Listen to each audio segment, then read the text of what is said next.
So today I wanted to make my favorite armor set from Terraria, the fossil set, which to start I need an armature, which I always make out of some bent paper clips and aluminum foil, connecting two pieces of paper clip at the torso. Once I have two of the exact same shaped paper clips, I connect them in the middle with aluminum foil, and then make it even more secure, and then I cover the torso in a base layer of the clay. For this I'm using dark brown, and this gives me a surface that I can actually shape the armature to be the correct position that I want it. So I bend both the legs and the arms so that they are the way that they are going to be once this becomes its final project. The arms get cut to be the correct size, and then I can start working on the legs using the same very dark brown. I first just get a little bit of clay onto the legs so that I can shape them to be the correct shape. And once these legs are properly shaped and I push in a knee joint, I can add more clay around the private areas of this guy. And then I can add some length to the side of the torso by adding some more worms of clay onto the sides to actually make it look more like a torso. I also add some clay to the back in order to bulk that up as well. Well, eventually. And then I add a little bit of cheekage, and then I actually have this stuff on the back. Once this all gets blended together to remove any seams, I can add a little indent to make the actual back, and then start working on the legs. Well, more accurately, the boots. I start by making the top shin guards of the boots and then pinching out a little bit so that I can add more clay, right here, to actually attach the feet.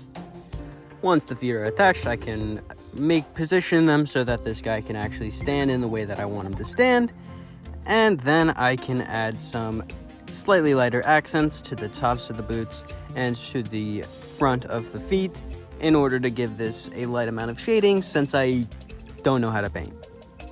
After this, I create some of the accents that is going to go onto the front of the torso and on the stomach, and I start with the protective covering of the ribs. And I want this to look like a rib cage, so I start poking at it and creating more and making it more segmented. I just continue to poke at it and then indent it until it looks kind of like a rib cage, and I am happy with the design. After this, I more properly shape out what is going to cover the upper torso, except that is for much later, as right now I add a worm of clay to the back, and then segment it similar to how I did on the front, except a lot more close together in order to make more of a spinal cord. Now, I add more to the arms so that I can eventually start to work on the mid-torso, on the upper torso and the upper back, without actually covering it up by adding more clay over the arms.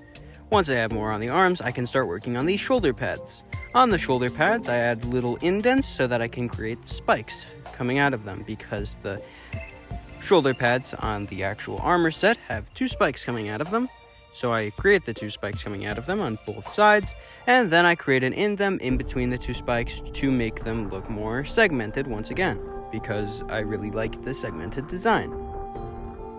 Once I created enough difference from these two to make it look like two separate pieces, I can finally work on different things.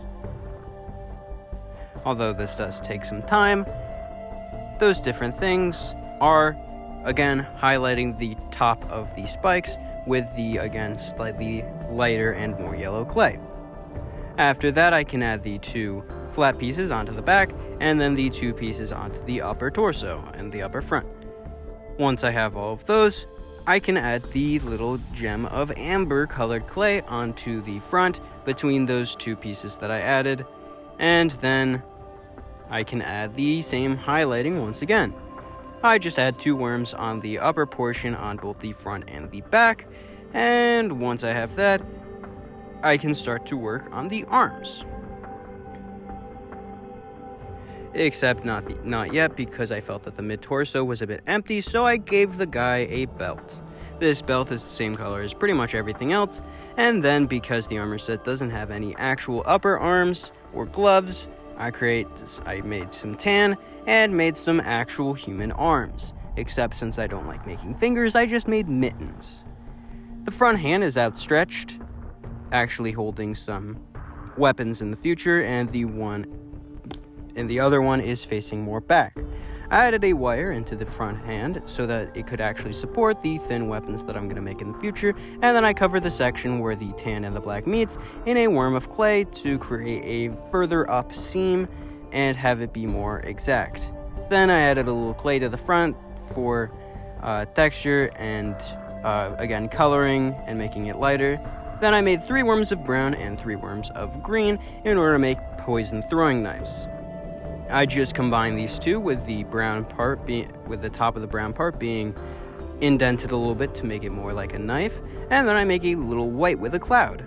This little dust cloud thingy goes directly onto the hand, covering up the base part of the wire, and then the 3 poison knives go in a triangular position right up against the cloud. Once I have those, I can start working on the neck and then pinch down the head in order to make it more of a head.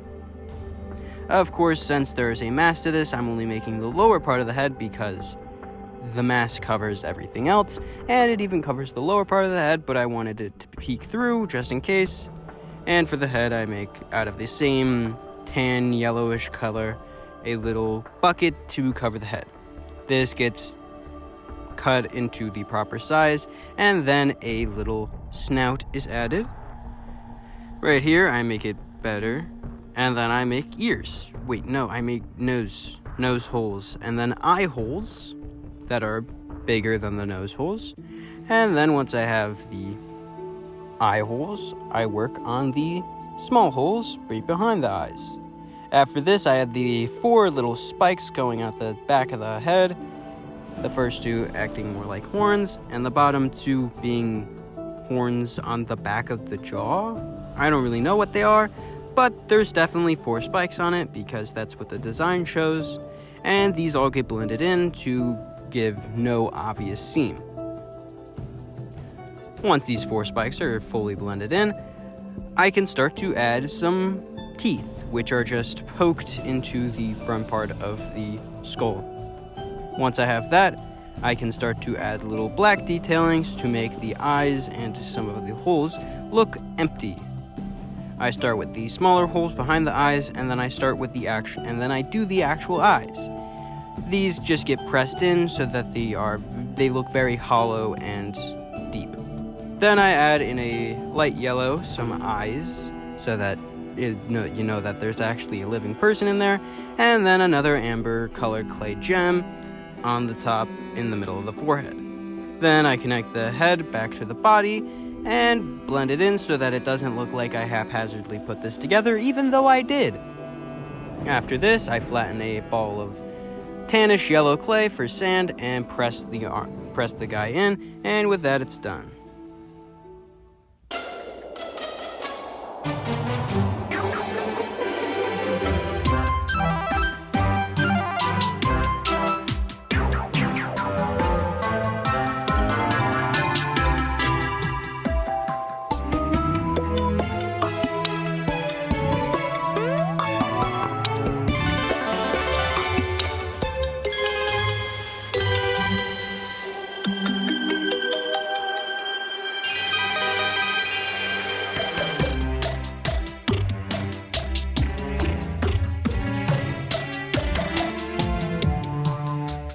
If you enjoyed the video, make sure to give it a like. If you want to see more like it, subscribe, and if you want to see something specific, leave it in the comments below.